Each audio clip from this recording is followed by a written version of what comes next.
Hello guys, welcome to JR science JRS welcomes you. इस video में हम पढ़ने जा रहे हैं क्लास 10th के साइंस सब्जेक्ट के चैप्टर नंबर 12 इलेक्ट्रिसिटी के बारे में। तो आइए शुरू करते हैं। गाइस, आप सभी जानते हैं कि हमारी डेली लाइफ में इलेक्ट्रिसिटी का बहुत ही इंपॉर्टेंट रोल होता है, चाहे वो अंधेरे में रोशनी करने के लिए हो, या टेलीविज़न देखने के लिए हो, या फिर गर्मी में हवा के काम के लिए हो, तथा और भी अन्य बहुत से महत्वपूर्ण काम होते हैं जिसमें इस इलेक्ट्रिसिटी का यूज़ होता है। तो ये इलेक्ट्रिसिटी आखिर में है क्या, इसी के बारे में हम आज डिटेल में पढ़ने जा रहे हैं। बेसिकली गाइस, इलेक्ट्रिसिटी कुछ भी नहीं है, बस एक चार्ज का फ्लो होता है। इट इज़ द प्रेजेंस और फ्लो ऑफ चार्ज। ये चार्ज क्या है, आइए जानते हैं इस चार्ज के बारे में। फर्स्ट पॉइंट है चार्ज के बारे में, it is the property of the atom. जैसे जो एलिमेंट्स होते हैं, उनके जो एटम होते हैं, उनकी ये एक प्रॉपर्टी होती है, और ये दो तरीके का होता है। एक होता है पॉजिटिव चार्ज और दूसरा नेगेटिव चार्ज। तीसरा पॉइंट है, like charges repel each other and unlike charges attract each other. जैसे जो एक जैसे चार्ज होंगे वो आपस में रिपेल करेंगे, दूर जाएंगे, लेकिन जो चार्ज अलग अलग होंगे, यानी एक प्लस का होगा एक माइनस का, तो वो आपस में अट्रैक्ट करेंगे। दो चार्ज यदि एक जैसे होंगे, चाहे दोनों नेगेटिव यानी माइनस वाले हों या दोनों पॉजिटिव प्लस वाले हों, तो वो दूर की तरफ जाएंगे, आपस में एक दूसरे के करीब नहीं आते हैं। लेकिन जब दोनों चार्ज अलग हों, एक प्लस का होगा एक माइनस का, तो वो दोनों चार्ज आपस में अट्रैक्ट होंगे। चार्ज को हम जब भी दिखाते हैं क्यू से दिखाते हैं, या तो कहीं कहीं पर आप देखेंगे छोटे क्यू से भी दिखाया जाता है, और कहीं कहीं पर बड़े क्यू से भी इसको दिखा दिया जाता है। चार्ज की एसआई यूनिट होती है कूलम। कूलम को हम सी से दिखाते हैं। चार्ज को हमेशा कूलम में नापा जाता है। आगे चलते हैं, चार्ज के बारे में हम थोड़ा डिटेल में समझ लेते हैं। किसी भी एटम के अंदर तीन पार्टिकल पाए जाते हैं, इलेक्ट्रॉन, प्रोटॉन और न्यूट्रॉन। प्रोटॉन और जो न्यूट्रॉन होते हैं वो एटम के न्यूक्लियस में पाए जाते हैं, बिल्कुल सेंटर में। और जो इलेक्ट्रॉन्स होते हैं वो न्यूक्लियस के चारों तरफ अपने अपने ऑर्बिट्स और सेल्स में चक्कर लगाते रहते हैं। इन तीनों पार्टिकल्स के चार्ज के बारे में भी आप लोग याद रखिएगा। इलेक्ट्रॉन हमेशा नेगेटिवली चार्ज होता है, प्रोटॉन पॉजिटिव चार्ज होता है, एंड न्यूट्रॉन पर कोई भी चार्ज नहीं होता है, ये एकदम न्यूट्रल होता है। एक इलेक्ट्रॉन पर चार्ज की जो वैल्यू होती है वो हमेशा सेम रहती है, वो होती है -1.6 इंटू 10⁻⁻19 कूलम। और एक प्रोटॉन पर भी इतना ही चार्ज होता है, क्योंकि एटम के अंदर जितने इलेक्ट्रॉन होते हैं उतने ही प्रोटॉन होते हैं।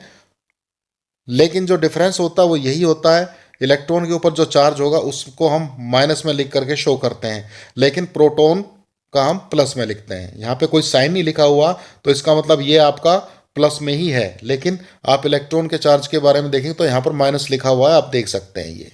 अगर हम बात करें एक कूलम चार्ज में पाए जाने वाले टोटल इलेक्ट्रॉन्स के बारे में, तो वो होते हैं 6.25 इंटू 10⁻18 इलेक्ट्रॉन्स। कहीं कहीं पर ये वैल्यू अप्रोक्सीमेट 6 इंटू 10⁻18 भी लिखी होती है। इसको फाइंड किया जाता है एक फॉर्मूले से, जो कि होता है Q is equal to NE। Q होता है आपका चार्ज गिवन, N होता है नंबर ऑफ इलेक्ट्रॉन्स, और छोटा e जो है वो होता है एक इलेक्ट्रॉन पर पाए जाने वाला चार्ज, जो कि होता है इतना -1.6 इंटू 10⁻⁻19 कूलम। तो देखिए, एक कूलम चार्ज में अगर हम इलेक्ट्रॉन फाइंड कर रहे हैं तो इसी फॉर्मूले को हम लगा लेंगे, Q is equal to NE। हमें निकालना है N, तो क्या करेंगे, इस E को Q के नीचे भेज देंगे, तो आपका फॉर्मूला हो जाएगा N is equal to Q upon E। इस फॉर्मूले को हम यूज करेंगे। यह है चार्ज जो कि है 1 कूलम, तो ऊपर आ जाएगा 1 अपॉन E। E है आपका चार्ज ऑन 1 इलेक्ट्रॉन, जो कि वैल्यू होती है इतनी -1.6 इंटू 10⁻⁻19 कूलम। तो इसको सोल्व करेंगे तो टोटल वैल्यू आ जाएगी इतनी। तो इस तरीके से एक कूलम चार्ज में पाए जाने वाले इलेक्ट्रॉन्स आप निकाल सकते हैं। इसी तरीके के और भी न्यूमेरिकल क्वेश्चन पूछे जाते हैं, जिसको आप इस फॉर्मूला से फाइंड आउट कर सकते हैं। न्यूमेरिकल क्वेश्चन की हम एक अलग से वीडियो बनाएंगे, जिसमें आप बहुत सारे एग्जाम्पल्स भी देख सकते हैं और न्यूमेरिकल्स को सोल्व करना सीख सकते हैं। अब हम आगे चलते हैं। अब हम समझते हैं इलेक्ट्रिसिटी के बारे में। चार्ज के बेस पर हम इलेक्ट्रिसिटी को दो टाइप्स में क्लासिफाई कर सकते हैं। एक होती है स्टैटिक इलेक्ट्रिसिटी और दूसरी होती है करंट इलेक्ट्रिसिटी। क्लास 10th में हम करंट इलेक्ट्रिसिटी को ही पढ़ेंगे, लेकिन फिर भी थोड़ा स्टैटिक इलेक्ट्रिसिटी के बारे में हम जान लेते हैं। गाइस, स्टैटिक इलेक्ट्रिसिटी में चार्ज मूव नहीं करते हैं, वो एक ही जगह पर रहते हैं। चार्ज होते हैं और एक ही जगह पर ठहर जाते हैं। जैसे आपने एक एक्सपेरिमेंट किया होगा, प्लास्टिक का स्केल अगर आपने बालों में रब किया होगा तो वो कागज़ के छोटे छोटे टुकड़ों को अपनी तरफ अट्रैक्ट कर लेता है, क्योंकि वो प्लास्टिक का स्केल चार्ज हो गया है। रब करने की वजह से उसके अंदर जो होते हैं पार्टिकल्स, प्रोटॉन या इलेक्ट्रॉन्स, वो चार्ज होकर के एक ही जगह पर इकट्ठे होते रहते हैं। उनका मूवमेंट नहीं होता है, लेकिन वो चार्ज अप हो जाते हैं। तो मूवमेंट नहीं होता है चार्ज का, तो इसी को हम बोलते हैं स्टैटिक, और इस इलेक्ट्रिसिटी को कहा जाता है स्टैटिक इलेक्ट्रिसिटी। बात करते हैं दूसरी टाइप की इलेक्ट्रिसिटी के ऊपर। दूसरी होती है करंट इलेक्ट्रिसिटी। इसको समझने के लिए अगर आपके पास मान लीजिए कोई भी कंडक्टर होता है या कोई वायर होती है, उसके अंदर जो भी इलेक्ट्रॉन्स होते हैं वो एक स्पेसिफिक डायरेक्शन में मूवमेंट करते हैं, तो इस मूवमेंट के कारण इसको बोला जाता है करंट इलेक्ट्रिसिटी। इसमें चार्ज का मूवमेंट एक जगह से दूसरी जगह पर होता रहता है। आइए अब हम करंट को डिटेल में समझते हैं। गाइस, अभी हमने डिस्कस किया कि किसी भी मेटेलिक कंडक्टर में इलेक्ट्रॉन्स के मूवमेंट को हम करंट कहते हैं, यानी कि जो इलेक्ट्रॉन पर चार्ज होता है, नेगेटिव चार्ज, वो एक कंडक्टर में मूवमेंट करने लगता है एक स्पेसिफिक डायरेक्शन में, और इसी चार्ज के मूवमेंट को हम कहते हैं करंट। तो करंट की जब हम डेफिनेशन लिखेंगे तो उसमें हम यही लिख सकते हैं कि it is defined as the flow of charge per unit time in a conductor. और इस करंट को हम जिससे दिखाते हैं वो सिंबल है कैपिटल आई। कैपिटल आई से हम इस करंट को दिखाते हैं। फॉर्मूला हम जब भी लिखेंगे करंट का, वो लिखेंगे हम चार्ज अपॉन में टाइम। देखिए, इसको हम डेफिनेशन से भी लिख सकते हैं। डेफिनेशन में हम कह रहे हैं कि current is the flow of charge per unit time. It means formula will be I. I क्या है हमारा? Electric current. चार्ज यानी कि क्यू, पर यूनिट, पर जहाँ पे पर लिखा होता है हम बटे में लिखते हैं, तो यूनिट टाइम, तो टाइम को हम टी से शो करते हैं। तो इस तरीके से हम डेफिनेशन से भी इस फॉर्मूले को याद कर सकते हैं। यहाँ पर क्यू जो है आपका वो अमाउंट ऑफ चार्ज है और ये हमेशा कूलम में होगा, एंड जो टी है वो हमारा टाइम है और इसको हम सेकेंड्स में रखते हैं। अगर हम 1 एम्पियर की बात करें, आई की वैल्यू 1 एम्पियर कब आएगी, तो आप क्लियरली बता सकते हैं जब फॉर्मूला क्यू अपॉन टी होता है, दैट मीन्स क्यू यानी चार्ज की वैल्यू भी 1 कूलम होनी चाहिए और टी की वैल्यू भी 1 सेकेंड होनी चाहिए। तो 1 एम्पियर कब आएगा हमारा? जब 1 coulomb charge per unit second होगा। दोस्तों, एसआई यूनिट भी याद रखिएगा। इलेक्ट्रिक करंट की एसआई यूनिट होती है एम्पियर, और इसको हम कैपिटल ए से शो करते हैं। एम्पियर यूनिट से भी छोटी यूनिट्स होती हैं जिनको हम दिखाते हैं मिली एम्पियर से और माइक्रो एम्पियर से। मिली एम्पियर का सिंबल हम दिखाते हैं स्मॉलर एम और कैपिटल ए से, और माइक्रो एम्पियर का सिंबल हम दिखाते हैं सिंबल से जो कि है म्यू, और फिर बाद में है कैपिटल ए, म्यू ए। अगर हम बात करें कि 1 मिली एम्पियर कितने एम्पियर के बराबर होता है, तो वो लिखेंगे हम 10⁻³ एम्पियर। और एक माइक्रो एम्पियर की बात करेंगे तो ये होती है वैल्यू 10⁻⁻6 एम्पियर। तो गाइज, इसके बेसिस पे बहुत सारे न्यूमेरिकल्स आते हैं जिनको हम अपनी अगली वीडियो में डिस्कस करेंगे। अब बात कर लेते हैं हम करंट के मेजरमेंट की। जब भी हम करंट को किसी सर्किट में नापेंगे तो वो एक डिवाइस होता है जिसको हम बोलते हैं एमीटर। तो एमीटर जो होता है करंट को नापने के लिए यूज होता है। अब हम एमीटर के बारे में डिटेल में समझते हैं। एमीटर कुछ इस तरीके का डिवाइस होता है। सेंटर में कैपिटल ए लिखा होता है जो कि दिखाता है करंट की यूनिट को एम्पियर में। 0, 2, 4, 6, 8, 10 ये डिजिट्स आपको दिखाई दे रहे होंगे, ये रेंज है एम्पियर की। तो सर्किट के अंदर जितने एम्पियर का करंट फ्लो हो रहा होगा, ये जो सुई है वो वहाँ पर इंडिकेट कर देगी। गाइस, जब भी हम सर्किट में एमीटर को शो करेंगे तो इस तरह के सिंबल से हम शो करते हैं। सर्कल होगा और सर्कल के अंदर हम कैपिटल ए लिखते हैं। आइए इसके बारे में कुछ पॉइंट्स और जान लेते हैं। एमीटर हैज़ लो रेजिस्टेंस, इसका रेजिस्टेंस लो होता है। अब ये रेजिस्टेंस क्या है हम आगे की स्लाइड्स में डिटेल्स में जानेंगे। सेकंड पॉइंट है it always connected in series. Series में ये हमेशा कनेक्ट किया जाता है किसी सर्किट में। अब ये सीरीज में किस तरीके से कनेक्ट किया जाता है ये समझते हैं। इलेक्ट्रिक सर्किट के अंदर हम अप्लायंस को लेते हैं, जैसे यहाँ पर हमने बल्ब लिया हुआ है और इसको हम कनेक्ट करते हैं बैटरी से। बैटरी का एक एंड पॉजिटिव होता है और एक एंड नेगेटिव यानी माइनस में होता है। और यहाँ पर भी एक स्विच कनेक्टेड होता है बैटरी के पास। जब हम इसको ऑन करते हैं तो इसके अंदर से करंट फ्लो होने लगता है, और जब हम इसको ऑफ कर देते हैं स्विच को तो इसमें से करंट फ्लो होना बंद हो जाता है। तो यहाँ पे जैसे स्विच ऑन करेंगे आपका बल्ब ग्लो करने लग जाता है, और बंद करते ही ये बल्ब जो है ग्लो करना बंद कर देता है। अब जब हम एमीटर को इसमें कनेक्ट करेंगे तो हमेशा जो हमारा इलेक्ट्रिक अप्लायंस होता है उसके साथ की सीरीज में ही कनेक्ट करेंगे। तो इसको जब हम कनेक्ट करेंगे यहाँ पर तो कुछ इस तरीके से दिखाई देगा। ये देख सकते हैं आप, देखिए एमीटर के पास भी पॉजिटिव एंड होता है और नेगेटिव एंड होता है, और जब भी हम इसको कनेक्ट करेंगे पॉजिटिव एंड जो होगा वो बैटरी के पॉजिटिव एंड की तरफ ही कनेक्टेड होगा। तो यहाँ पर ये हमने कनेक्ट किया तो ये यहाँ पर पॉजिटिव एंड है एमीटर का, ये बैटरी के पॉजिटिव एंड की तरफ होगा, और जो इसका दूसरा एंड नेगेटिव एंड होगा वो बैटरी के नेगेटिव एंड की तरफ ही होता है। तो इस तरीके से एमीटर को सीरीज में कनेक्ट किया जाता है, और इसको कनेक्ट करने से हम इलेक्ट्रिक करंट को मेजर कर सकते हैं कि उस सर्किट के अंदर कितने एम्पियर का करंट फ्लो हो रहा है। आगे चलते हैं। अगर मैं बात करूं किसी मेटेलिक कंडक्टर की या वायर की, किसी मेटेलिक वायर या किसी कंडक्टर में जो इलेक्ट्रॉन्स होते हैं वो रैंडम मूवमेंट कर रहे होते हैं उसके अंदर। कोई मूवमेंट करता है ऊपर की तरफ, कोई इलेक्ट्रॉन नीचे की तरफ मूवमेंट करता है, कोई राइट की तरफ और कोई लेफ्ट की तरफ। तो इस तरीके से वो रैंडमली इधर उधर मूवमेंट करते रहते हैं। लेकिन अगर यही मूवमेंट एक स्पेसिफिक डायरेक्शन में होने लग जाए तो हम उसको कहते हैं फ्लो ऑफ करंट। तो उसमें करंट क्रिएट हो जाता है।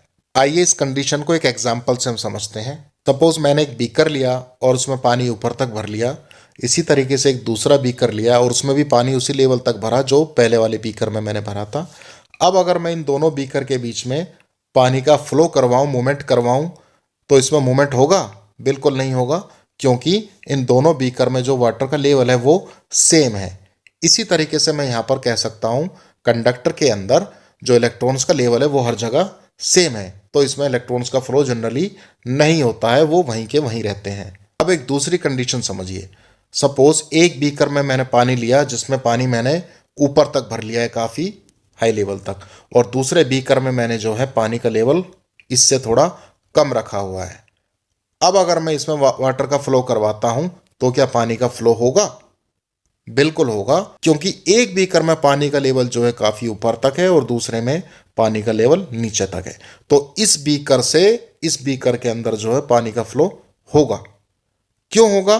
तो देखिए मैंने यहां पर एक डिफरेंस क्रिएट किया है, ये देख सकते हैं आप। ये इसमें वाटर का लेवल इतना है और इसमें वाटर का लेवल इतना है, तो मैंने इतना डिफरेंस इसमें क्रिएट कर दिया। इस डिफरेंस के कारण जो है पानी का फ्लो इस बीकर में से इस बीकर में हो रहा है, इसमें से इसमें नहीं होगा। क्यों नहीं होगा? क्योंकि इसमें वाटर का लेवल कम है और इसमें वाटर लेवल का ज़्यादा है, तो कम से ज़्यादा की तरफ तो मूवमेंट कर नहीं सकता पानी। तो पानी कहाँ से मूवमेंट करेगा? जहाँ पे इसका लेवल ज़्यादा होगा वहाँ से कम की तरफ वो मूवमेंट करता है। तो ये वाटर लेवल का जो डिफरेंस था इसकी वजह से मूवमेंट स्टार्ट हो गया।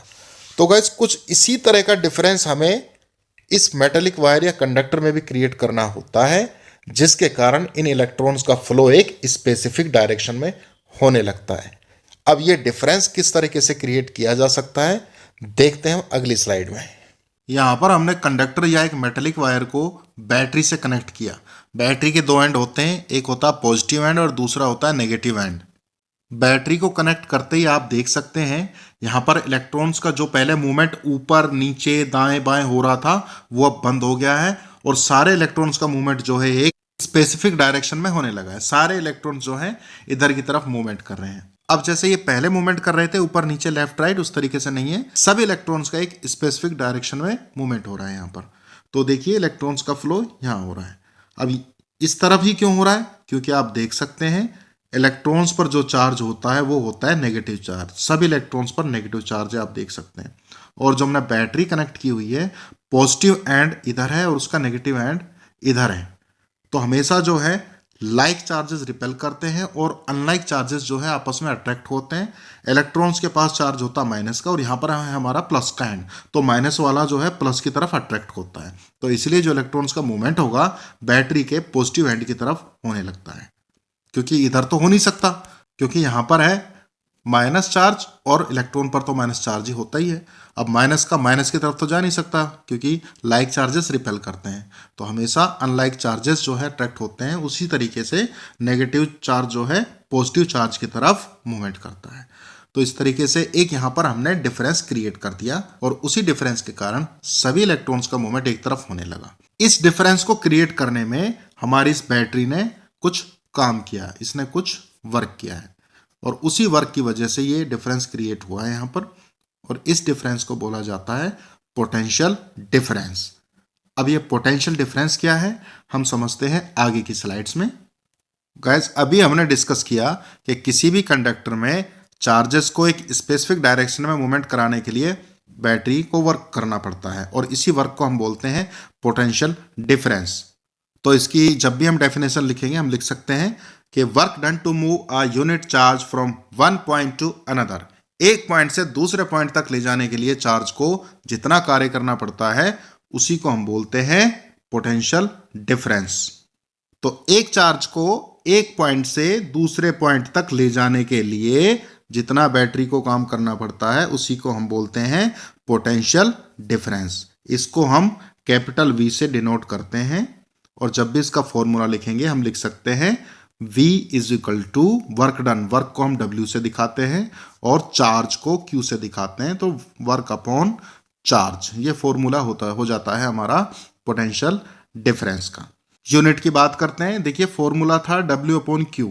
W की यूनिट होती है जूल, जो एनर्जी की यूनिट होती है वही वर्क की होती है, अपॉन Q है चार्ज, चार्ज की यूनिट आप जानते हैं कूलम होती है, तो हम लिख सकते हैं इसकी यूनिट जूल पर कूलम होगी, या हम ऐसे भी लिख सकते हैं J C की पावर -1, इस तरीके से भी हम इसको लिख सकते हैं, जूल पर कूलम। ऐसा यूनिट हम जब भी बोलेंगे तो हम वोल्ट बोलेंगे। पोटेंशियल डिफरेंस की ऐसा यूनिट होगी आपकी वोल्ट। तो एग्जाम में अक्सर ये क्वेश्चन यूनिट के ऊपर पूछा जाता है, इसको आप याद रखिएगा। अगर हमसे पूछा जाए 1 वोल्ट को डिफाइन करिए, तो अब हम 1 वोल्ट को इजीली डिफाइन कर सकते हैं क्योंकि हम जानते हैं V इज इक्वल टू होता है W अपॉन Q। V की वैल्यू 1 कब आएगी?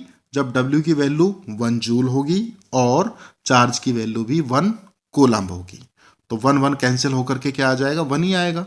तो पोटेंशियल डिफरेंस की वैल्यू आ जाएगी 1 वोल्ट। तो we can define 1 volt as when 1 joule work, you can see here 1 joule of work is done in carrying 1 coulomb of charge, the potential difference is called as 1 volt।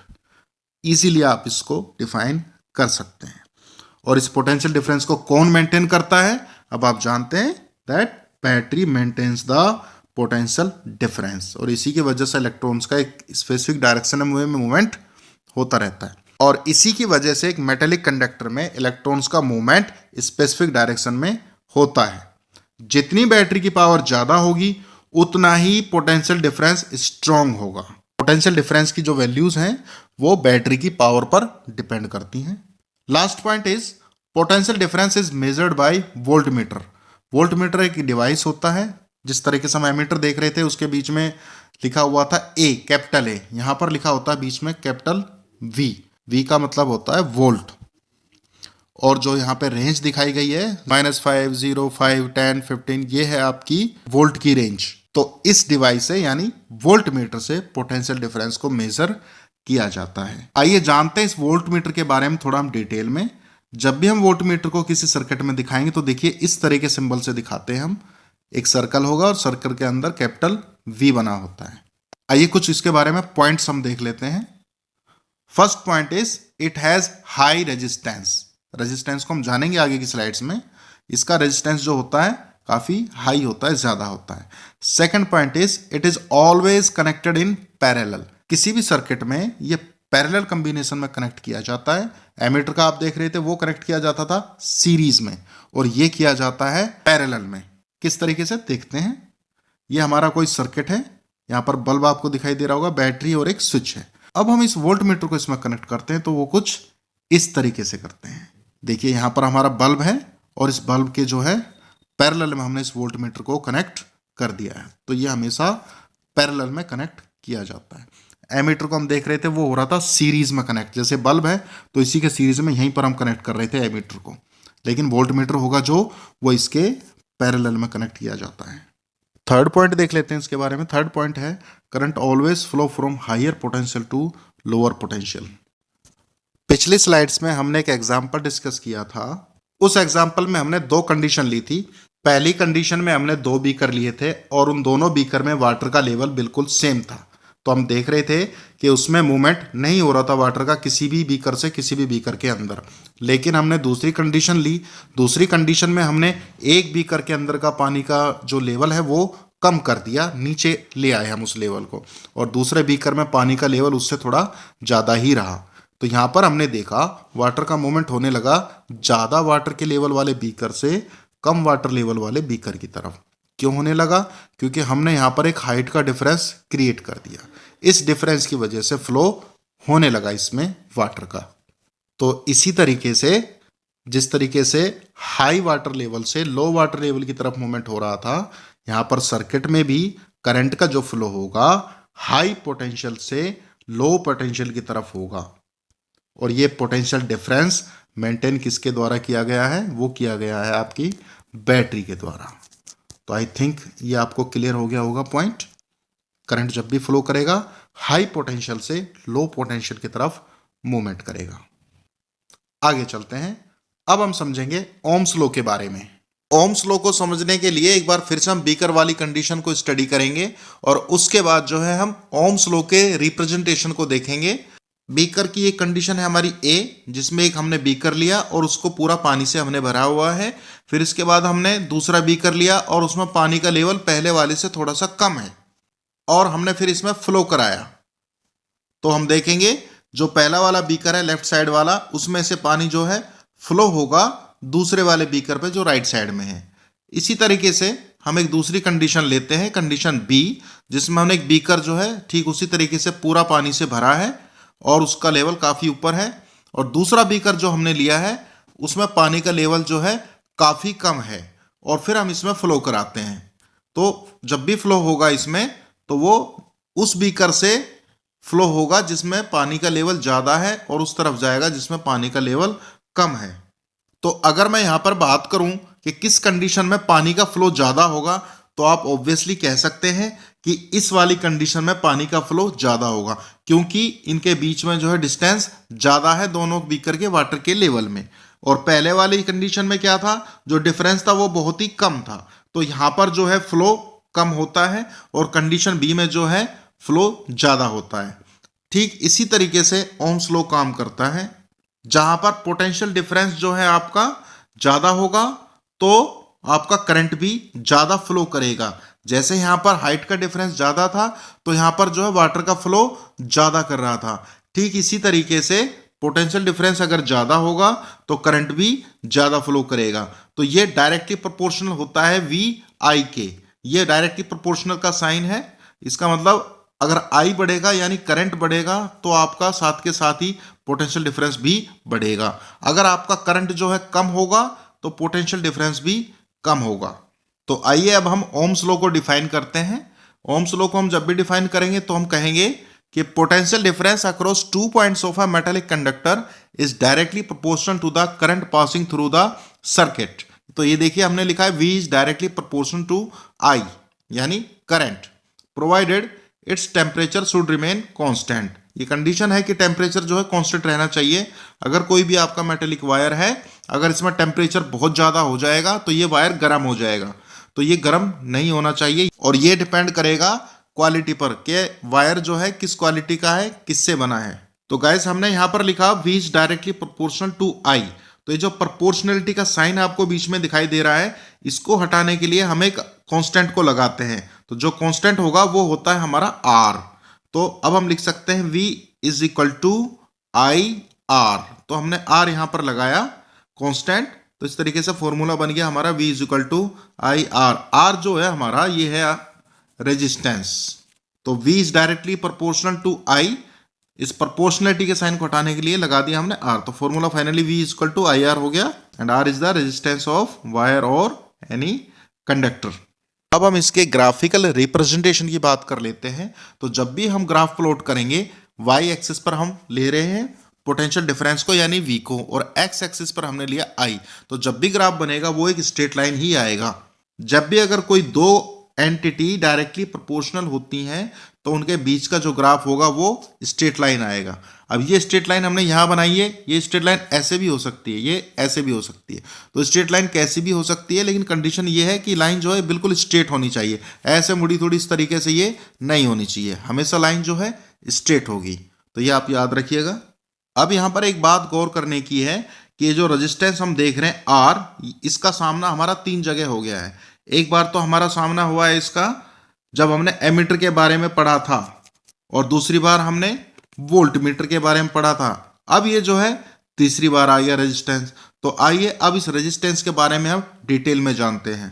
Resistance को हम जब भी define करेंगे तो हम लिखते हैं कि it is the property of conductor to resist the flow of charge through it. Conductor हो सकता है कोई भी मेटेलिक वायर, तो ये रेजिस्टेंस जो है मेटेलिक वायर की एक प्रॉपर्टी होती है और इसका काम होता है to resist the flow of charge. यानी कि इस कंडक्टर में से या इस मेटेलिक वायर में से अगर चार्ज फ्लो हो रहा होगा या करंट फ्लो हो रहा होगा तो रेजिस्टेंस क्या करेगा, उसको रोकेगा, उस चार्ज के बहाव को जो है कम कर देगा, यानी विरोध करेगा, उसको अपोज करेगा। तो ये काम होता है रेजिस्टेंस का। It resist the flow of charge, यानी उसकी गति को स्लो करेगा, रोकेगा। तो यानी कि करंट की स्पीड भी उसमें कम हो जाएगी, करंट की वैल्यू कम हो जाएगी, आई को ये कम कर देगा। तो अभी हमने पीछे एक फॉर्मूला देखा था V is equal to I R. तो यहां पर हम जब भी रेजिस्टेंस को निकालेंगे तो इस I को हम V के नीचे भेजेंगे, तो हमारा फॉर्मूला हो जाएगा R इज इक्वल टू, यहां पर R रह जाएगा तो इधर आ जाएगा V अपॉन में I। तो यहां पर हम देख सकते हैं R जो है I के इनवर्सली प्रोपोर्शनल है, यानी कि अगर मैं ऐसे लिखूं इसको I is equal to V upon R, तो कहने का मतलब साफ है, अगर R यानी रेजिस्टेंस ज्यादा होगा तो I की वैल्यू कम होगी। इनवर्सली प्रोपोर्शन का मतलब होता है एक अगर एंटिटी जो है आपकी बढ़ेगी तो दूसरी घटेगी। तो यहां पर आप देखिए R की वैल्यू को अगर आप बढ़ाएंगे तो करंट यानी I की वैल्यू कम हो जाएगी, और अगर आप R की वैल्यू को कम कर देंगे तो करंट की वैल्यू बढ़ जाएगी। तो कहने का मतलब ये है कि भाई R ज्यादा होगा तो करंट कम होगा, यानी R जो है रेजिस्टेंस है और वो करंट के फ्लो को कम करता है, यानी चार्ज के बहाव को रोक देता है, कम करता है, उसको अपोज करने लगता है। तो आप ये फॉर्मूला याद रखिएगा, R is equal to V upon I. जब भी रेजिस्टेंस निकालेंगे हम V में I से डिवाइड कर देंगे। R हमारा रेजिस्टेंस है, रेजिस्टेंस को जब भी शो करेंगे हम कैपिटल R से शो करते हैं, और इसकी SI यूनिट होती है ओम, और इसको डिनोट किया जाता है इस वाले लेटर से। आप सोच रहे होंगे कहीं ये इससे तो डिनोट नहीं करते हैं, तो कभी भी ऐसी गलती मत करना आप लोग, इसको इस तरीके से नहीं लिखा जाता है। ओम को हम हमेशा डिनोट करते हैं इस तरीके से, ये ओम का सिंबल होता है। तो जहां पर भी किसी डिजिट के सामने ये लगा हो, किसी भी वैल्यू के सामने, तो समझ लीजिए वो रेजिस्टेंस की वैल्यू आपको दी गई है ओम में। अच्छा, इसकी यूनिट जो है वोल्ट पर एम्पियर भी हो सकती है, क्योंकि यहां पर हम देख रहे हैं V है, V की यूनिट जो है वोल्ट ही होती है।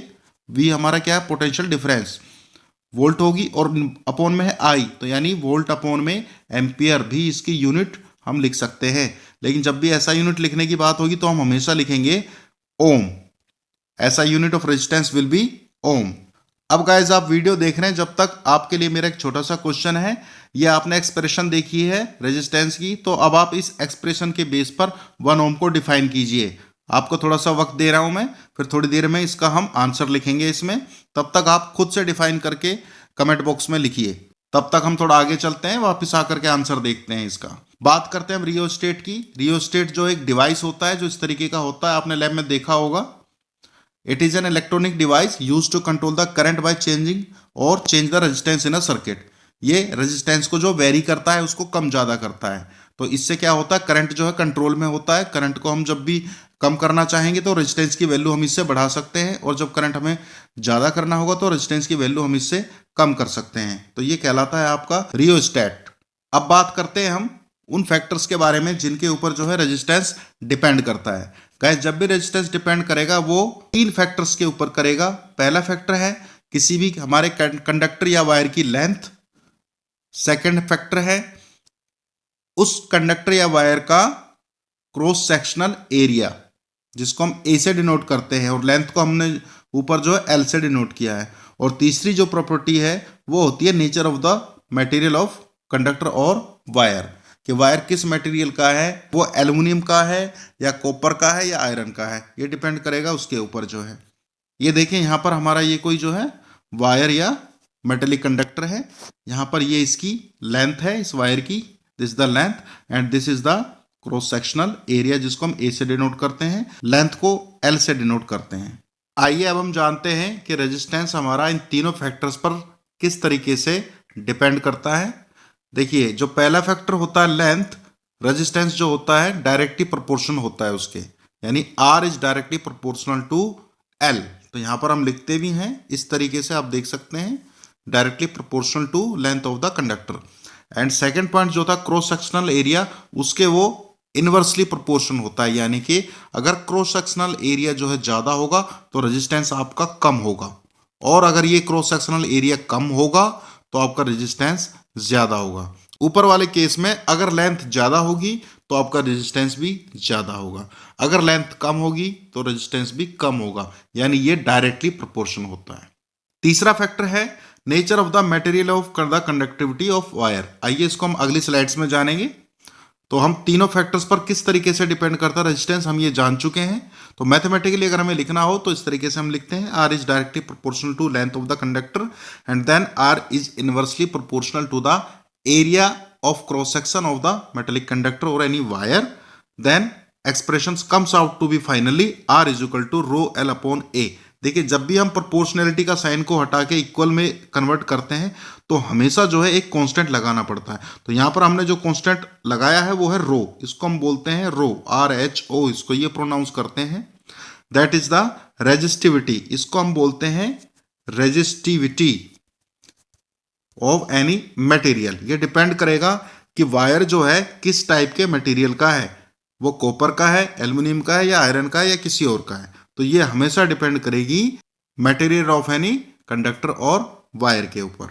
और सर्किट में हम जब भी रेजिस्टेंस को दिखाएंगे, शो करेंगे, वो इस तरीके से सिंबल से हम जो है शो करेंगे। तो आप जब भी सर्किट में इस तरह का कोई सिंबल देखें, जैसे आप ये मैंने बनाया इस तरह से, ये इस तरह के सर्किट में, तो यानी कि ये आपका होता है रेजिस्टेंस, और रेजिस्टेंस को हम दिखाते हैं कैपिटल R से।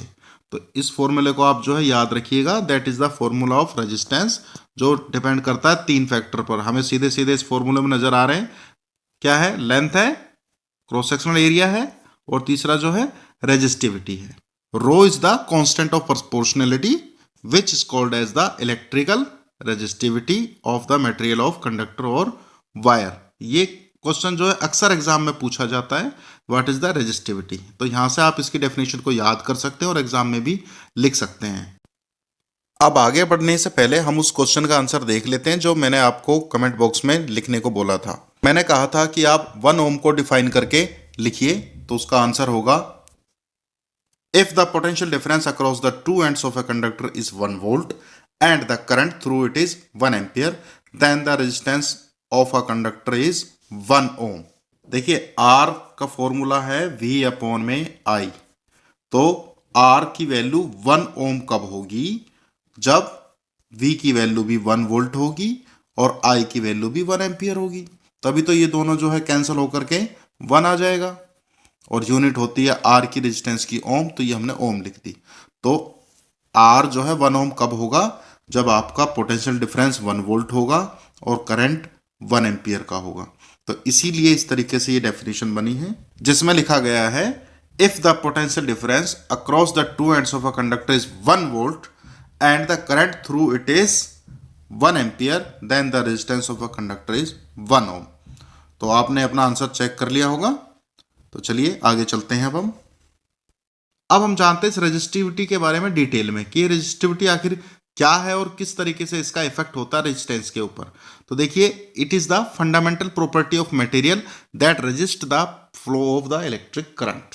तो इलेक्ट्रिक करंट का फ्लो को रोकने में ये जो है फंडामेंटल प्रॉपर्टी का काम करती है किसी भी मेटेलिक कंडक्टर या एनी वायर का। तो फॉर्मूला हम लिखते हैं R equal to rho L upon A। So we can write rho is equal to RA upon L। यहां पर आप देख सकते हैं कि हमें रो की अगर हमें वैल्यू निकालनी होगी तो क्या करेंगे, इस A को मल्टीप्लाई कर देंगे R से, तो यहां पर आ जाएगा A इंटू R। तो यहां इधर रह जाएगा रो इंटू L। हमें रो की वैल्यू निकालनी है, तो एल को हम इनके अपॉन में भेज देंगे, तो हमारे पास वैल्यू आ जाएगी a into R upon L is equal to rho. ये हमारी रो की वैल्यू आ गई। थोड़ा सिस्टमेटिक तरीके से भी हम इसको लिख सकते हैं इस तरीके से, रो इज इक्वल टू इसको मैं यहाँ पे लिख सकता हूँ ए इंटू आर। तो थोड़ा इसको सजा के मैं लिख दूंगा, तो आर को पहले लिख दूंगा और एक को बाद में अपॉन में एल, ऐसे भी हम लिख सकते हैं, बात एक ही है। तो this is the formula of resistivity of any material और मेटेलिक कंडक्टर और एनी वायर। तो इस फॉर्मूले को भी आप लोग जो है याद रखिएगा। तो यहां पर आप देखिए, अगर ए की वैल्यू 1 मीटर स्क्वायर है, ए हमारा क्रॉस सेक्शनल एरिया है और एरिया की यूनिट मीटर स्क्वायर होती है, तो अगर ए की वैल्यू हमने जो है 1 ले ली और एल की वैल्यू भी हमने 1 ले ली, तो देखिए रो इज इक्वल टू आर जो कि रेजिस्टेंस होता है हमारा इनटू ए की वैल्यू हमने 1 मीटर स्क्वायर लिखी है, 1 लिखा है, अपॉन में एल की वैल्यू भी 1 है, तो 1 कैंसिल हो गया, 1 ही रहेगा, तो हमें मिल जाएगा रो इज इक्वल टू आर। तो यहां पर हम रेजिस्टिविटी को इस तरीके से भी डिफाइन कर सकते हैं कि resistivity of a metallic wire of unit length, unit का मतलब 1, लेंथ हमने जो है 1 ली थी, and unit cross sectional area, यानी एरिया भी 1 मीटर स्क्वायर हमने लिया था। दोनों अगर हम 1 ले तो रेजिस्टिविटी होगी जो हमारी रेजिस्टेंस के बराबर होगी। ऐसा यूनिट होगी रेजिस्टिविटी की ओम मीटर। ओम मीटर कैसे आएगी, देखिए फॉर्मूला था हमारा rho is equal to R A upon L. R यानी रेजिस्टेंस, रेजिस्टेंस की यूनिट होती है ओम, इसको मैं इस तरीके से लिख सकता हूं, into A is the area, area की यूनिट क्या होती है मीटर स्क्वायर, और अपॉन में एल यानी लेंथ, लेंथ की यूनिट होती है हमारी मीटर, तो इसको मैंने एम लिखा। तो देखिए एम से ये एम स्क्वायर, इसका स्क्वायर कैंसिल हो जाएगा, एक ही एम रह जाएगा, तो हमारा बच जाएगा ओम मीटर। तो क्वेश्चन ये भी पूछा जाता है एग्जाम में कि write the SI unit of resistivity, तो आपका आंसर होगा ohm metre. And final point is the resistivity of a material at a given temperature is always constant. ये रेजिस्टिविटी की वैल्यू हमेशा कांस्टेंट रहेगी, यानी सेम रहेगी एक दिए हुए टेम्परेचर पर। अगर वो टेम्परेचर वेरी करेगा, कम ज़्यादा करेंगे, तो हो सकता है ये रेजिस्टिविटी भी अपने वैल्यू में कुछ अंतर दिखाए। तो हमेशा कांस्टेंट टेम्परेचर पर ये वैल्यू सेम ही आती है किसी भी पर्टिकुलर मटेरियल की। तो अब हम नेक्स्ट पॉइंट पर इसकी समरी बना लेते हैं कि ये रेजिस्टिविटी की प्रॉपर्टीज क्या क्या होती हैं। तो देखिए ये कांस्टेंट वैल्यू होती है। Range of resistivity of metals and alloys is 10⁻⁸ ohm metre to 10⁻⁻6 ohm metre. Next point is range of resistivity of non metals. Insulator जो होते हैं जिनमें से इलेक्ट्रिसिटी पास नहीं करती है, उनकी रेंज काफी हाई होती है, 10⁻12 to 10⁻17 ohm metre. Copper and aluminium used for electrical transmission as they have low resistivity. तो हमेशा इलेक्ट्रिसिटी के फ्लो के लिए हम उस मटेरियल को चूज करते हैं जिसकी रेजिस्टिविटी लो होती है, यानी कम होती है। उनमें से एग्जाम्पल है कॉपर और एल्युमिनियम की। तो ज़्यादातर आपने जो वायर्स देखी होंगी वो कॉपर और एल्युमिनियम की ही बनी होती हैं। Last point is alloys used in electric heating devices as their resistivity is high and they do not burn readily. कुछ अलॉयज ऐसी होती हैं जिनकी रेजिस्टिविटी बहुत हाई होती है, हाई होने के कारण जो है वो जल्दी जलती नहीं है, तो इलेक्ट्रिकल हीटिंग डिवाइसेस में वो यूज़ की जाती हैं। आइए अब हम जानते हैं रजिस्टर के बारे में। ये रजिस्टर क्या होता है, देखिए इस प्रकार के कुछ ये जो डिवाइसेस होते हैं जो लगते हैं हमारे इलेक्ट्रिकल अप्लायंसेस के अंदर, इनके बारे में हम कहेंगे ये कांस्टेंट होते हैं। और अगर इनको डिफाइन करेंगे तो हम लिखते हैं a resistor is an electrical component that limit और रेगुलेट द इलेक्ट्रिक करंट। ये इलेक्ट्रिक करंट को जो है रोकता है या उसको रेगुलेट करता है, यानी कि स्थिति कंडीशन के हिसाब से उसको जो है रेगुलेट करता है। या हम ये भी कह सकते हैं कि register is an electrical component through which electricity can't travel easily. जब देखिए ये इलेक्ट्रिसिटी को रोकता है तो इलेक्ट्रिसिटी इसके अंदर से इजीली पास नहीं करती है। एग्जाम्पल्स है हमारे इलेक्ट्रिकल अप्लायंसेस जैसे बल्ब हो गया, फैन हो गए, टीवी एक्सेट्रा। तो अब हम बात करते हैं इन रजिस्टर्स के कॉम्बिनेशन की। देखिए दो तरह के कॉम्बिनेशन होते हैं। पहले हम जानेंगे रजिस्टर इन सीरीज के बारे में। तो यहाँ पर आप देख सकते हैं, यहाँ पर जो रजिस्टर्स कनेक्ट किए जाते हैं वो सीरीज में करे जाते हैं। सीरीज का मतलब होता है एक ही लाइन में जुड़े हुए होंगे। यहाँ पर आप देख सकते हैं this is the series combination.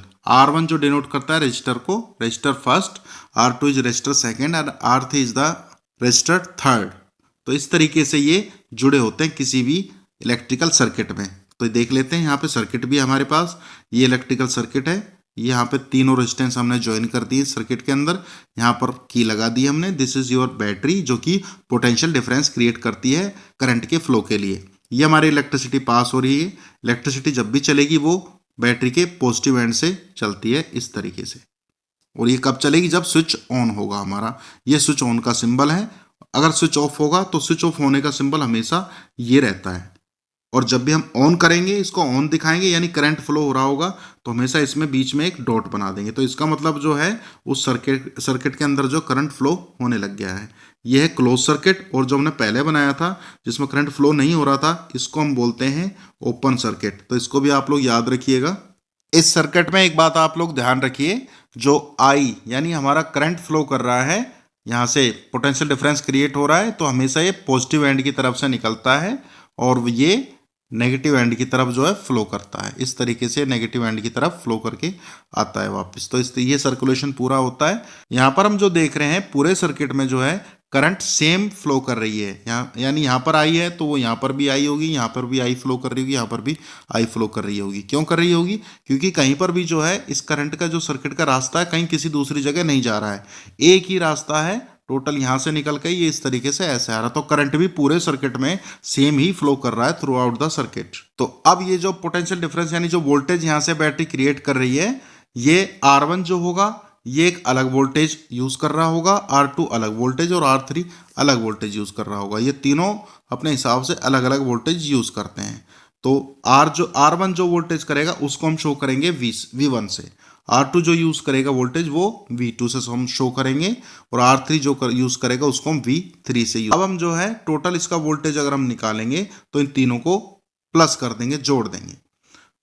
उससे पहले हम V1 की वैल्यूज लिख लेते हैं, V1 V2 V3 तीनों की वैल्यूज लिख लेते हैं। हमने एक फॉर्मूला पढ़ा था V is equal to IR, आपको याद होगा ओम्स लॉ में हमने पढ़ा था V is equal to IR। तो ये जो V1 होगा, V1 की वैल्यू हो जाएगी IR1। अब ये रेजिस्टेंस तो हमारा R1 था तो इसकी जगह R1 लिखेंगे और I की वैल्यू I ही लिखेंगे। दूसरा वाला जो रजिस्टर होगा वो यूज करेगा V2 is equal to IR2। देखिए I यहाँ पर सेम है, I चेंज नहीं हुआ है जैसा R1 R2 R3 है, क्योंकि I सेम है। पूरे सर्किट में करंट की वैल्यू सेम फ्लो कर रही है, अभी हमने बताया था इसके बारे में। तो ऐसे ही R3 जो रजिस्टर होगा, थर्ड रजिस्टर, वो आपका जो है वोल्टेज यूज करेगा IR3, इसको हम IR3 से लिख देंगे। अब हम तीनों को प्लस कर देंगे, तीनों वोल्टेजेस को। तो V is equal to V1 plus V2 plus V3। V हमारा जो है पूरा इनका प्लस होकर के आएगा, जो वो वोल्टेज होता है। अब फॉर्मूला हम जानते हैं V is equal to IR, तो V की जगह हमने यहाँ पे IR लिख दिया, और V1 V2 V3 की वैल्यू हमने यहाँ से देख करके लिख दी। V1 की वैल्यू IR1 थी तो V1 की जगह IR1 लिख दिया। V2 की वैल्यू हमारी जो है IR2 थी तो V2 की जगह IR2 लिख दिया, और V3 की वैल्यू IR3 थी तो यहाँ पर V3 की जगह हमने IR3 लिख दिया। अब इन तीनों में आप देख रहे होंगे कि कॉमन क्या है? I है। तीनों में I आ रहा है, IR1 IR2 IR3, तीनों में I एक जैसा है, तो I हमने जो है बाहर कॉमन ले लिया, और ब्रैकेट में हमें जो बच गया वो हमने लिख दिया। क्या बच गया? R1 बचा, R2 बचा और R3 लिखा, ये हमने ऐसे लिख दिया। अब यहाँ पर हमारे पास जो है I मिल गया बाहर कॉमन, तो यहाँ से इस I से ये वाला I कट जाएगा, तो हमारे पास जो बचेगा R बचेगा, R को हमने ये लिख दिया, और यहाँ पर जो बचता है हमारे पास R1 plus R2 plus R3, इसको हमने एज इट इज लिख दिया। तो फाइनली हमारा जो फॉर्मूला बना, सीरीज में रजिस्टर कनेक्ट करने के बाद जो हमारा टोटल रेजिस्टेंस निकलेगा वो इस तरीके से हम कैलकुलेट कर लेंगे, R equal to R1 plus R2 plus R3। ये फॉर्मूला है इक्विवेलेंट रेजिस्टेंस का, जब रजिस्टर आपके सीरीज में कनेक्ट किए जाते हो। ध्यान रखना, सीरीज में कनेक्ट करने का मतलब है एक ही लाइन में होने चाहिए, एक ही तार में जुड़े होने चाहिए, तो उस कनेक्शन को हम बोलेंगे सीरीज वाला कनेक्शन। तो इसको आप लोग याद रखिएगा। इसके ऊपर बहुत सारे न्यूमेरिकल्स भी होते हैं जो हम अपनी अलग से अगली आने वाली वीडियो में डिस्कस करेंगे। आगे चलते हैं। अब दूसरी कंडीशन हम ले लेते हैं, अगर रजिस्टर्स को पैरेलल कनेक्ट कर दिया जाए तो किस तरीके से हम जो है टोटल रेजिस्टेंस को निकालेंगे। तो यहाँ पर आप देख सकते हैं ये रजिस्टर हमने ले लिए, suppose R1 R2 R3 R4 R5, इस तरीके से हम जितने भी रजिस्टर ले सकते हैं वो हमें पैरेलल वाले कनेक्शन में कनेक्ट करने होते हैं। पैरेलल आप जानते हैं, पैरेलल लाइंस होते हैं जिनको अगर हम आगे तक बढ़ाएं तो कभी भी आपस में वो नहीं मिलती हैं। तो इसी तरीके के पैटर्न में जो है रजिस्टर्स कनेक्ट होते हैं। यहाँ पे देख पा रहे हैं आप, ये इसके पैरेलल है R2 के, R2 पैरेलल है R3 के और ये पैरेलल है R4 के। तो ये कनेक्शन कहलाता है आपका पैरेलल कनेक्शन। अब इसी पैटर्न के तहत इनको जो है सर्किट में जोड़ दिया जाता है। तो यहाँ पर आप इस सर्किट के अंदर देख रहे होंगे हमने 3 रजिस्टर लिए हैं R1, R2, R3। इस तरह के पैटर्न में आ रहे हैं parallel. This is the parallel pattern. और ये हमारी जो है बैटरी है, वोल्टेज क्रिएट होता है यहाँ पे, पोटेंशियल डिफरेंस। ये आपका प्लस वाला साइन है बैटरी का, ये माइनस वाला साइन है। करंट जब भी निकलेगा बैटरी के प्लस वाले एंड की तरफ से निकलेगा। ये देखिए करंट की वैल्यू हमने I ले ली। अब देखिए यहाँ पर जो ये करंट ट्रेवल कर रहा है, यहाँ पर देखिए बट जाएगा करंट। कुछ करंट तो ऊपर जाएगा जिसको हम I1 से डिनोट कर रहे हैं, यहाँ पर देख रहे हैं आप। कुछ करंट इस बीच वाले वायर में जाएगा जिसको हम I2 से डिनोट कर रहे हैं, और कुछ करंट जो है नीचे वाले वायर की तरफ आएगा जिसको हम R3 से डिपेंड करते हैं। तो फाइनली ये सारा करंट निकल के बाहर आएगा, वो टोटल इक्विवेलेंट I ही होगा जुड़ करके जो आता है। और ये कनेक्ट इस तरीके से सर्किट में जो है इसका पूरा करंट का सर्कुलेशन होता है। अब हम देख लेते हैं कि तीनों रजिस्टर में से कितना करंट जो है फ्लो कर रहा होगा। तो इसको निकालने के लिए देखिए वही फॉर्मूला यूज होगा ओम्स लॉ से जो हमारे पास आया था, V = IR। हमें निकालनी है I की वैल्यूज इसके लिए। तो R को हम V के नीचे भेज देंगे तो फॉर्मूला बन जाएगा हमारा I = V/R। तो देखिए पहले वाले रजिस्टर की हम I1 की वैल्यू निकालेंगे तो हम इसको लिख सकते हैं V/R1। पोटेंशियल डिफरेंस जो होगा वो सेम रहेगा पूरे सर्किट में। इसी तरीके से I2 की वैल्यू यानी दूसरे वाले रजिस्टर के लिए करंट की वैल्यू हम निकालेंगे, V/R2 हो जाएगी। और तीसरे वाले की हम निकालेंगे तो V/R3 हो जाएगी। अगर हम टोटल करंट निकालेंगे तो हम इन तीनों को प्लस कर देंगे। तो हम प्लस करने के बाद जो आएगा हमारा करंट उसको हम I से डिनोट करते हैं। तो लिखा हमने I1 + I2 + I3।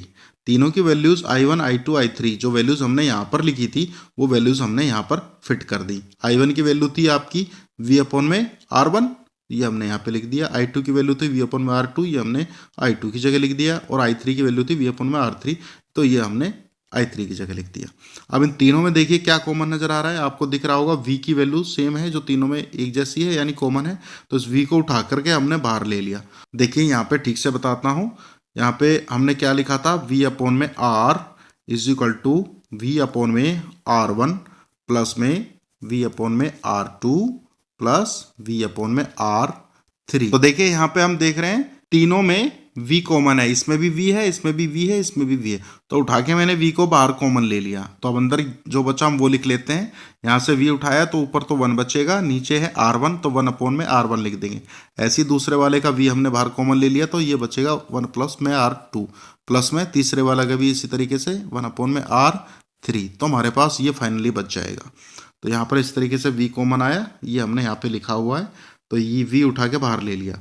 इधर भी लेफ्ट साइड में V/R है तो V से ही V कैंसिल हो जाएगा। तो हमारे पास यहाँ पे बचेगा 1/R, और यहाँ पर तो हमारे पास बच ही रहा था 1/R1 + 1/R2 + 1/R3 जो ये आया था हमारा निकल के। तो फाइनली इक्विवेलेंट रेजिस्टेंस हमारा जो है इस तरीके से इतना आएगा।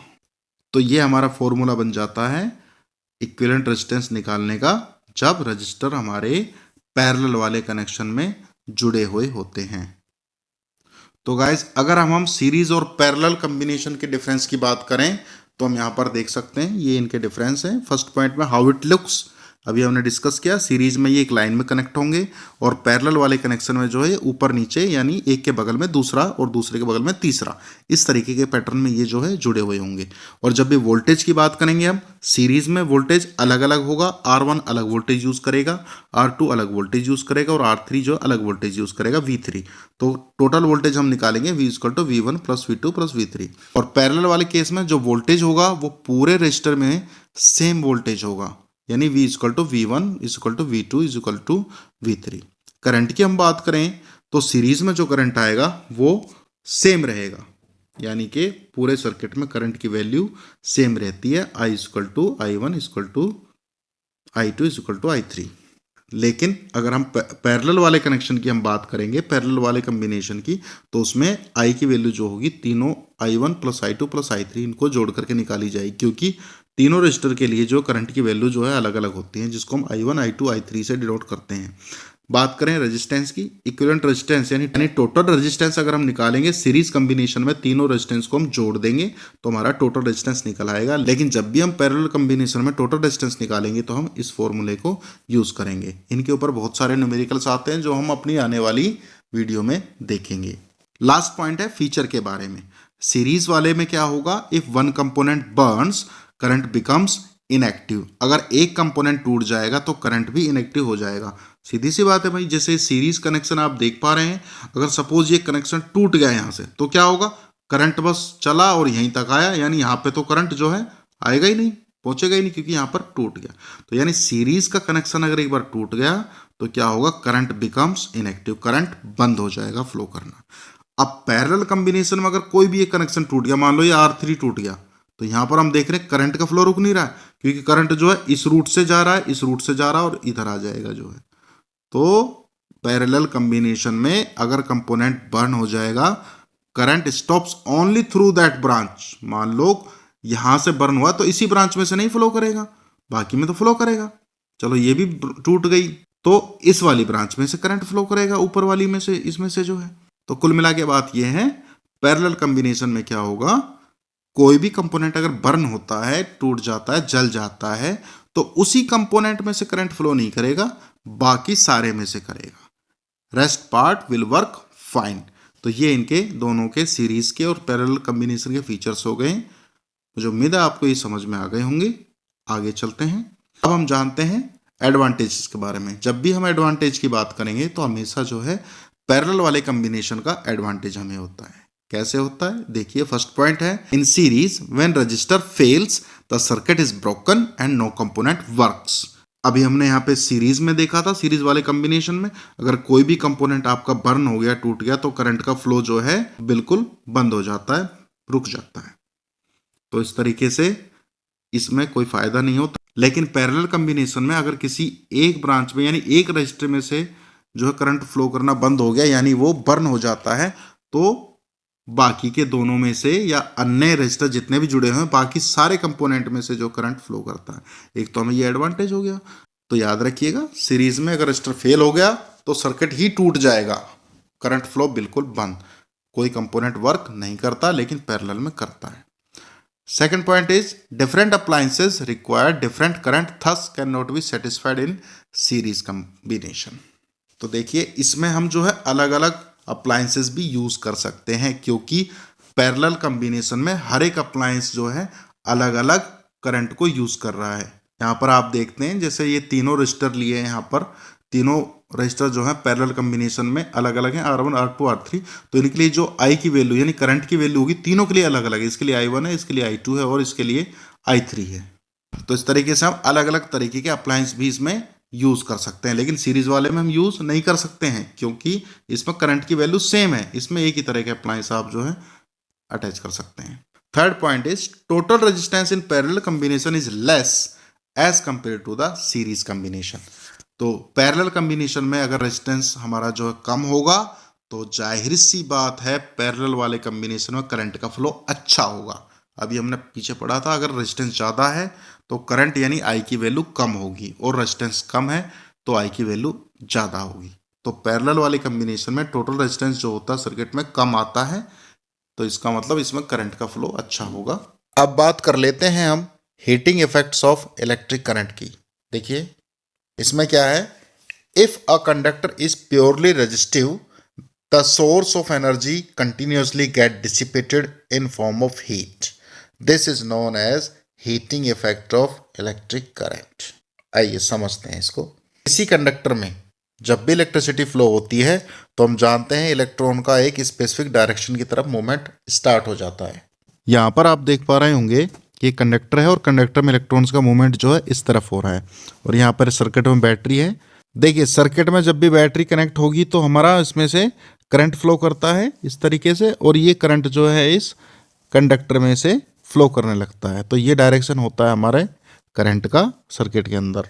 लेकिन अगर ये जो मटेरियल है हमारा प्योरली रेजिस्टिव है, यानी कि इसके अंदर से इलेक्ट्रिसिटी पास नहीं हो पा रही है, तो क्या होगा, इलेक्ट्रिसिटी में एनर्जी होती है भाई, हम जानते हैं, क्योंकि इसके अंदर करंट तो जा ही रहा है ना। यहाँ से करंट कहाँ से जा रहा है, सोर्स से जा रहा है, सोर्स हमारा क्या है, बैटरी है, इससे करंट जनरेट हो रहा है और इस कंडक्टर के अंदर जा रहा है।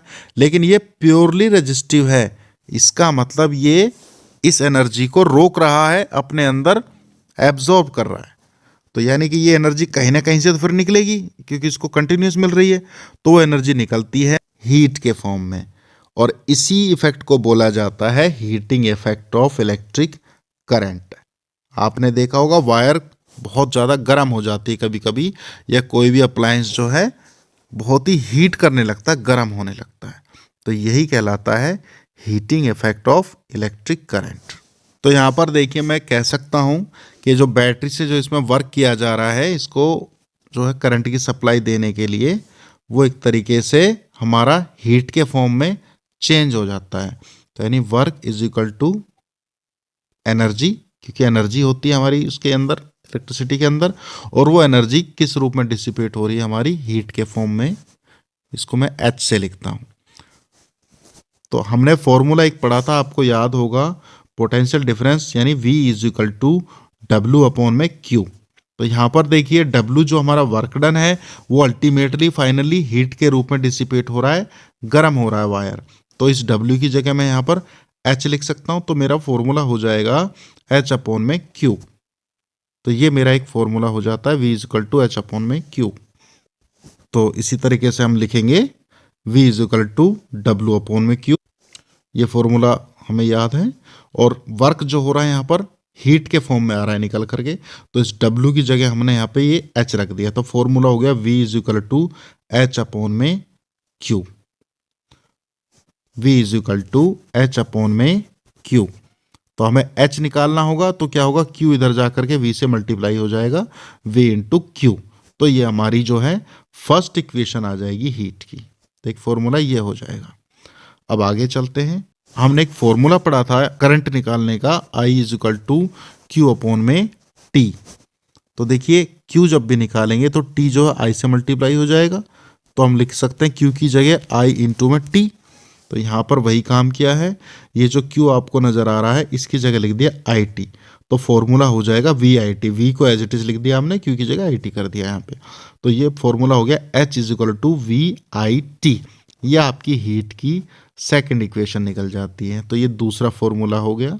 अब यहाँ पर एक तीसरा फॉर्मूला भी बन सकता है। कैसे?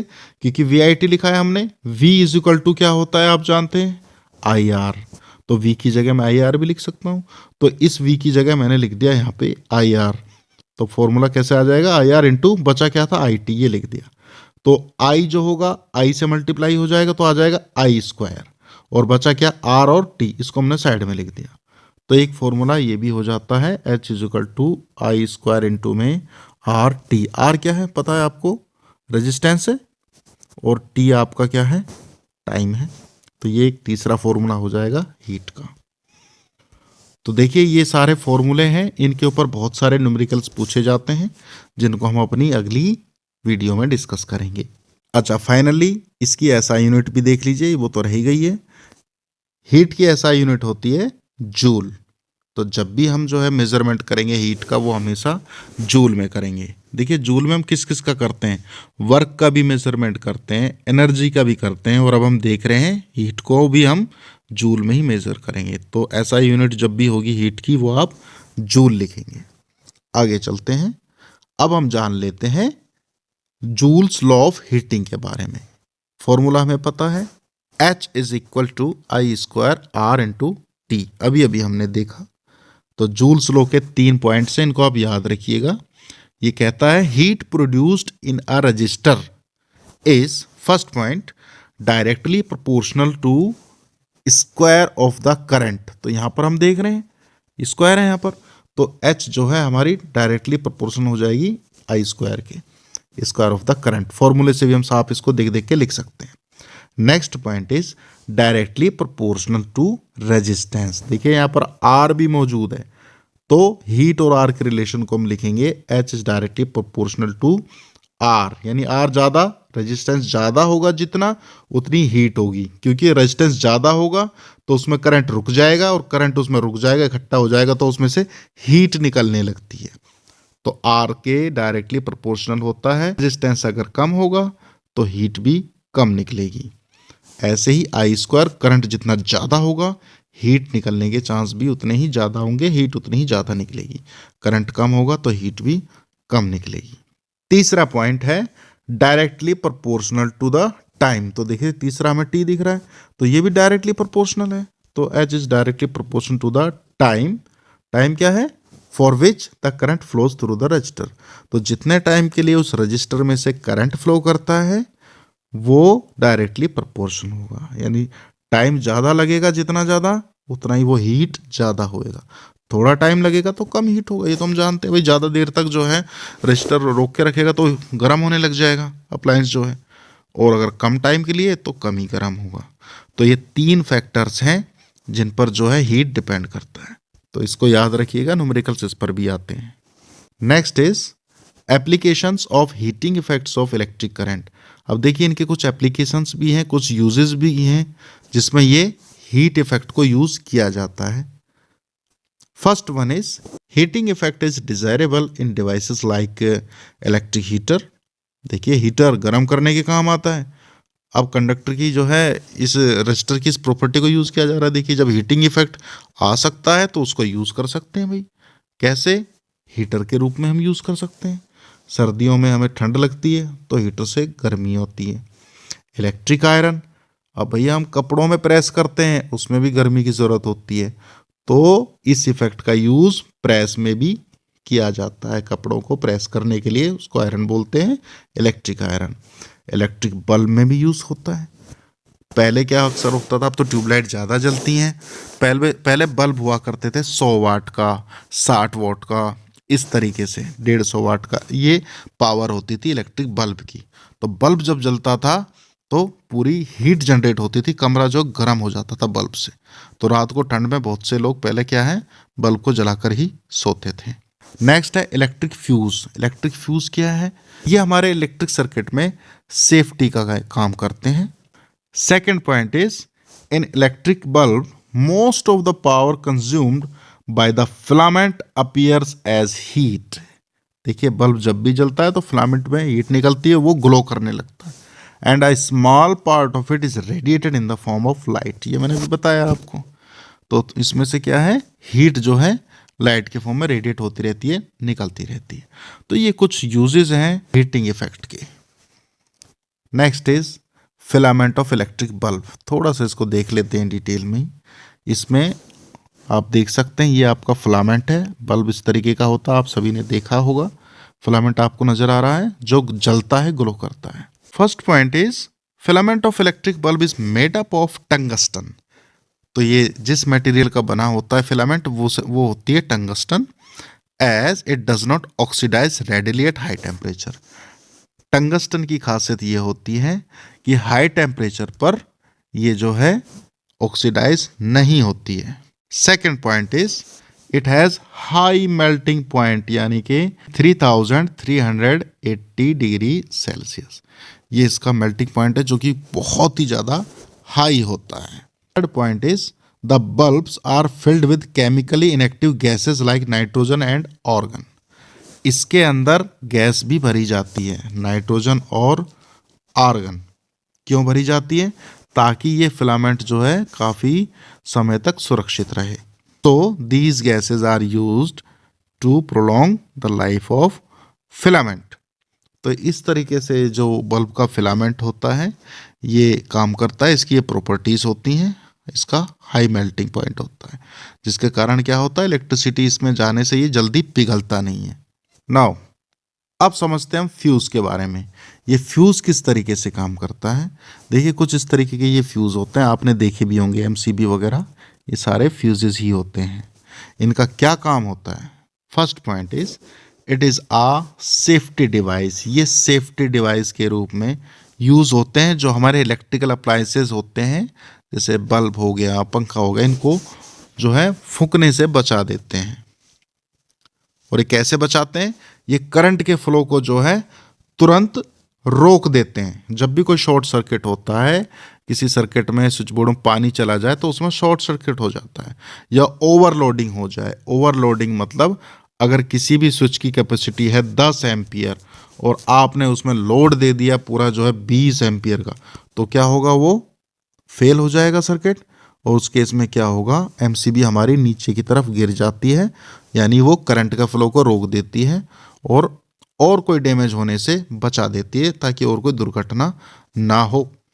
Second point is it is made up of a metal और an alloy of low melting point.